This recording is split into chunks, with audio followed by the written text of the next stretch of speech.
It's really good.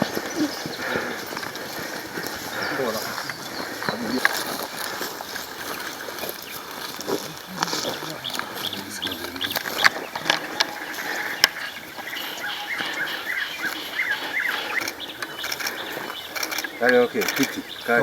Ha hiyo ndio kama magoro mengi ya. Sika ya area. Ni mbona sema kima lima.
Thank you very much. I really want to thank God for this opportunity, that for the last 3 days I've been able to come here to the mountain, which is a symbol of our struggle, our resilience and our victory.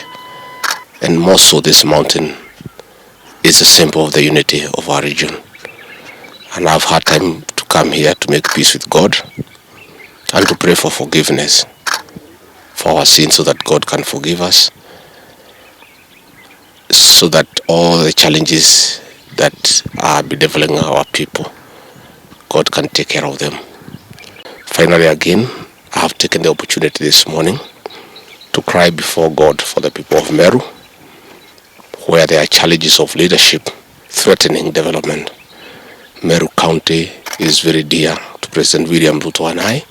They voted for us to a man. The crisis of leadership that is in Meru portends danger for the development of the people of Meru. President William RUTO has assigned me to create peace among the leaders, a journey that I've already started. I have come here to cry before God to give me wisdom to be able to fulfill the assignment that the President has given me to bring peace among the people of Meru. The people of Meru are great people. They are hardworking. They are very dignified people, and they deserve development, which cannot take place when there is disunity and when there is fighting.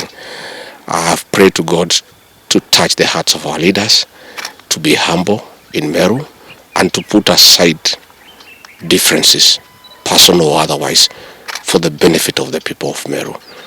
And I'm sure God has heard my prayer, and he'll touch the hearts of our leaders, from the governor, the senator, the members of parliament, the members of the county assembly, so that they can agree that we put our differences aside for the greater good of the Meru people, so that they can enjoy development under the government of President William RUTO, whom they love and whom they voted to a man.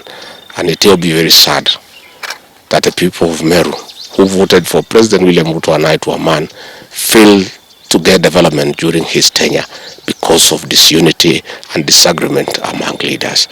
It is for that reason that I've come here to beseech God to come through for us, for myself, the leaders and the people of Meru, so that when we engage, we can get a lasting solution that will bring peace among the leaders of Meru, among the great people of Meru, and that will enable us to start developing that great county, so that the people can benefit from a government that they have elected with a lot of love and with a lot of passion. That is why we have come here. This morning I also came here with our young leaders, because President William RUTO and I have made a commitment that we shall mentor our young leaders and we prepare them for leadership. I have come with Senator Karungo and Senator Medho from Nyandarua, our young people, very promising leaders. And along this journey, I've been telling them our ways, our traditions, and our culture and our belief. I have requested them to remain humble for the opportunity God has given them to serve, to be humble before God, and to be humble before the people that they lead. I'll be getting time along the way, when we get time, to come with other leaders here so that we have a discussion. We start preparing them for leadership. We must mentor our young people. We must prepare the next generation. We as a region have had a lot of problems because nobody prepared leaders for tomorrow. We have only come to leadership because of the old adage that nature abhors vacuum. We were not mentored by anybody from this region. In fact, it is President William RUTO who took it upon himself to mentor most of us. And we are really and very truly grateful to him. He gave us an opportunity, mentored us into national leadership. We don't want to repeat that mistake. From this position that God has given me through the people of Kenya, I want to do my bit, and my work is to mentor our young leaders. You know, when a father sets an example, and a good example for that matter, the children have no option but to emulate. And that's why we are here following the footsteps of our Deputy President, Rigathi Gachagua, who has shown us the way.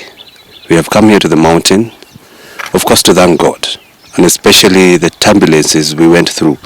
And myself, especially myself, where the Deputy President was with me every step of the way.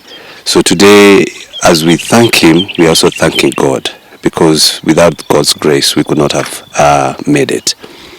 When it comes to mentorship, this is the first time that this country is having leaders who are thinking about leaders of tomorrow. And for him, even, you know, he's a gentleman, calling us in the morning, telling us, wake up, we have to go to the mountain. You can tell we are not forcing ourselves to him. He is actually whipping us towards this direction of getting mentored, so that this nation, for the days to come, will have leaders who will take over. So I thank him. I also thank our President, William Samoei Ruto, because with his leadership, that's why we are also getting this kind of leadership, and I thank them. Well, thank you very much. We first want to thank God for giving us an opportunity to be here, and we are so grateful and appreciative to His Excellency the Deputy President for offering us an opportunity to come here. Besides him being the Deputy President, he is our leader. He is a leader of the people from Mount Kenya, and that he has found it in his heart to mentor those of us who are young. To us, besides him being the Deputy President, he's also a parent to us. I'm only 1 year old, and he has been there long before myself. So to teach us the ways of our community, and we are taking after him to find time out of his very busy schedule to mentor those of us who are young leaders and who are upcoming leaders. We are so grateful to him. Number two, we are also learning a lot from him, especially this morning, the lessons that he has given us. Being the deputy president and the humility that he exudes, we have every example in him of a leader that we can emulate, of a leader that we can take after. And finally, we are here also to pray for our own counties, to pray for to God to give us the grace, the wisdom, and the ability to serve in the different opportunities that God has given unto us. So we are grateful to His Excellency the Deputy President. We are grateful to God. I am personally very grateful to the people of Nyandarua for giving an opportunity to serve them as their senator. I'm here and I'll learn from him. And the only last thing that I would want to say is that him, besides also being the deputy president, he is also very quick to counsel us, and he's also very quick to correct us. And we do not take it for granted, and we are very grateful. Thank you very much.